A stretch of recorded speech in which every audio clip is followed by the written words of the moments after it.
uh, mga kaibigan, dahil wala akong pera. Gusto ko sanang bigyan ng pera si kapatid siya ay na high blood.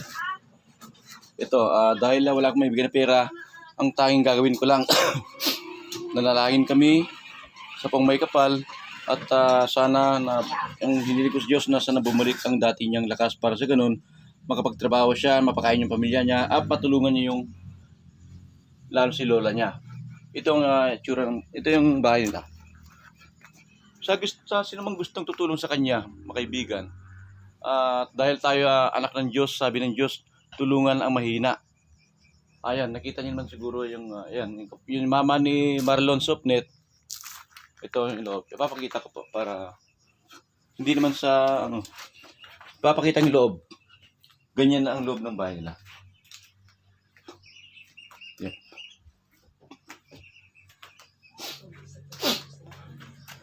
Ito po. Yan. Ito mga kaibigan, dahil sabi ng Diyos, kung mayroon ka nalalaman o skill, gagamitin mo sa tamang paraan.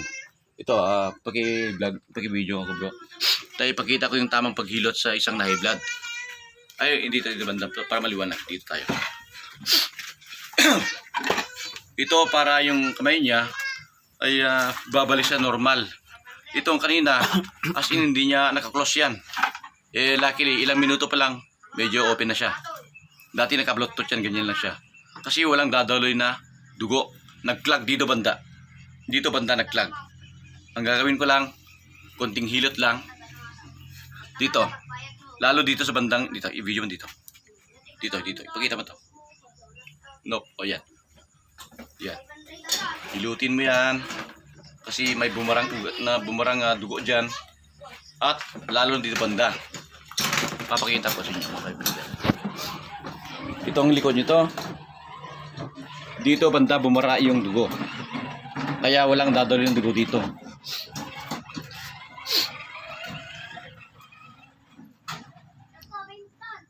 Gusto ko talaga magbigay ng pera pero isa din naman akong walang pera. Ang pera ko lang pumunta dito, nagkarga ng gasolina in amount of 90 pesos. Dahil yan lang natira pera ko. At salamat sa Diyos at nakarating kami ng maayos. Safe ang pagkadating namin dito. Ito. Yes. Ito na. Hawakan mo ulit. Ito. Turo ko naman. Ito mga kaibigan. Dito. Para maliwanag. Nung siguro makita ng mga manonood. Ito ang gagawin ko. Himas-himas lang dito. Para sa ganun yung dugo ay dadaloy na maayos. Kasi yung main vein niya, as in bumara. Bumara yung yung main vein niya. Ngayon, ang pag-asa lang ng kamay niya, yung mga veins niya na maliliit, yun ang nasusupply ng dugo. Kaya hanggang ngayon buhay pa ito. Ngayon, para matanggal yung bara ng sa main vein niya, hihilutin ko dito banda. Excuse me. Excuse me po.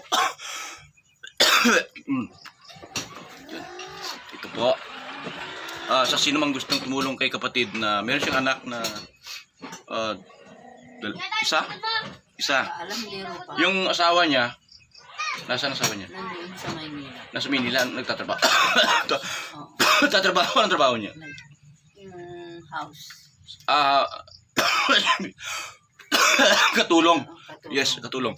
So, as of now, hirap na hirap siya talaga. Yan si mama niya, mama niya wala din trabaho. Umasa lang pag may ani. Yun ito. Kunan mo dito para maliwanag. Ayun. Para magalawin kamay niya, itataas ko. Itataas ko kasi yung yung sa may joining dito banda ay tumubo na. Nakaporma dun sa may yun talagang sa joining bumara. Tumubo na kaya masakit pag igiron ko, masakit talaga yan. So ang advice ko niya, everyday niyang exercise yung kamay niya. Nang sa ganun, maayos yung galaw. Hindi na masakit. Ang sakit, di ba? Ngayon, pilitin natin konti. Pero hindi biglayin. Araw-arawin natin. It should be every after 2 days. Every after 2 days. Sakit, diba? Oh, yun. Ito ba? Hilain ko na ganyan. Oh. Oh, nag-lock. Dahil sa joining na. Yun sa may joining. May tumubo ng karne ng baboy. Oh, sakit ba? Pero anyway, oh, unti-unti na maano. Unti-unti pa na maabot.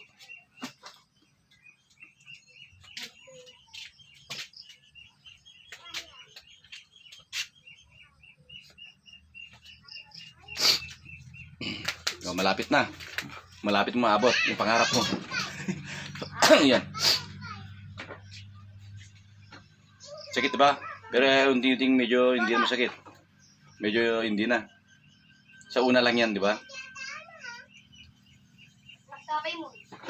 May busin na korta ba, ha? Kortan ka.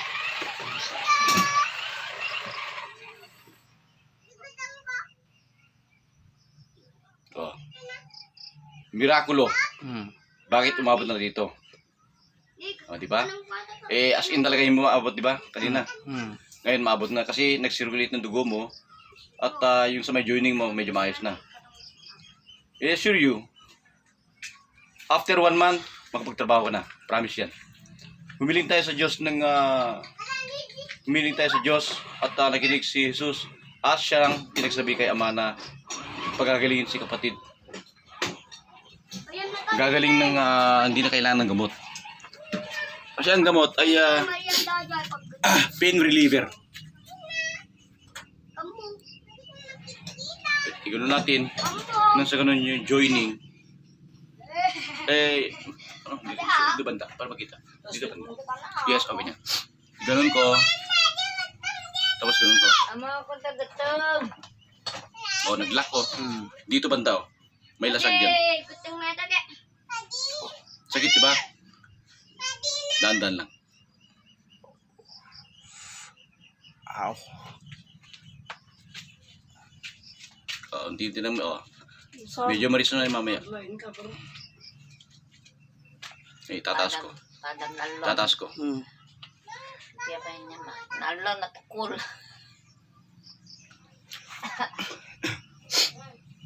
Oh. Medyo may taas mo na. Kape kanya. Oh, kanina as in para siyang mag-lock. Kasi yung yung joining niya tanggal na yung yung tumubo na na lasag.